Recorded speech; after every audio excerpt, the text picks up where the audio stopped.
ನಮಸ್ಕಾರ. ರವಿಕಾಂತಿ ನ್ಯೂಸ್ಗೆ ಸ್ವಾಗತ. ನಿನ್ನೆ ಹತ್ತನಿ ತಾಲೂಕಿನಲ್ಲಿ ಅಗ್ನಿಶಾಮಕ ದಳದಿಂದ ಹಾಗೂ ಸಾರ್ವಜನಿಕರಿಂದ ಅಗ್ನಿಶಾಮಕ ದಿನವನ್ನು ಆಚರಣೆ ಮಾಡಲಾಯಿತು.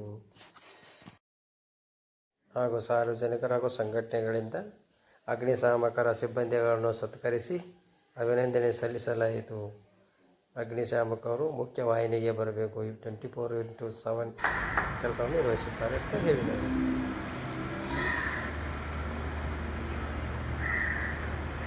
ಅಗ್ನಿಶಾಮಕ ದಳವಾಗಿ ನಿಮಗೆ ಒಂದು ಸಾರ್ವಜನಿಕರಿಂದ ಪ್ರವೀಣ್ ನಾಯಕ್ ಅವರು ಒಂದು ಸಾರ್ವಜನಿಕ ಎಲ್ಲ ಸಮಾಜ ಸೇವೆಯನ್ನು ಮಾಡ್ತಾರೆ. ಅವರು ನಮ್ಮ ಒಂದು ಅಗ್ನಿಶಾಮಕ ಇಲಾಖೆಯನ್ನು ಗುರುತಿಸಿ ನಮ್ಮ ಕೆಲಸವನ್ನು ಅವರು ನಮ್ಮ 24 ತಾಸು ನಾವು ಕೆಲಸ ಮಾಡ್ತೇವಂಥ ಒಂದು ಅಗ್ನಿಶಾಮಕವನ್ನು ಗುರುತಿಸಿ ಇವತ್ತಿನ ದಿವಸ ನಮಗೆ ಒಂದು ಸಣ್ಣ ಒಂದು ಸತ್ಕಾರ ಮಾಡಿದ್ದಾರೆ. ಅದಕ್ಕೆ ನಮಗೆ ಅಭಿನಂದನೆ ಹೇಳ್ತೀನಿ.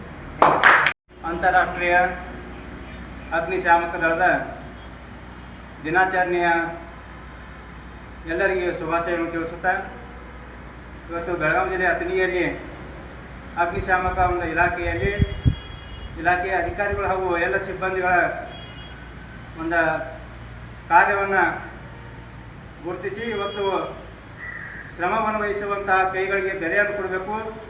ಆ ಋಣವನ್ನು ನಾವು ತೀರಿಸಬೇಕಾಗುತ್ತದೆ. ಯಾಕಂದರೆ ಅಗ್ನಿಶಾಮಕ ದಳದವರು ದಿನಾಲು 24 ಗಂಟೆ ತಮ್ಮ ಎಲ್ಲ ಕಠಿಣ ಶ್ರಮದಿಂದ ಇಲ್ಲಿ ತಾಲೂಕಿನಲ್ಲಿ ಹೋಗುವಂತಹ ಎಲ್ಲ ಒಂದು ಘಟನೆಗಳ ಒಂದು ನಂದಿಸುವಂಥ ಕಾರ್ಯವನ್ನು ಪ್ರಾಮಾಣಿಕತೆಯಿಂದ ಮಾಡ್ತಾ ಇದ್ದಾರೆ.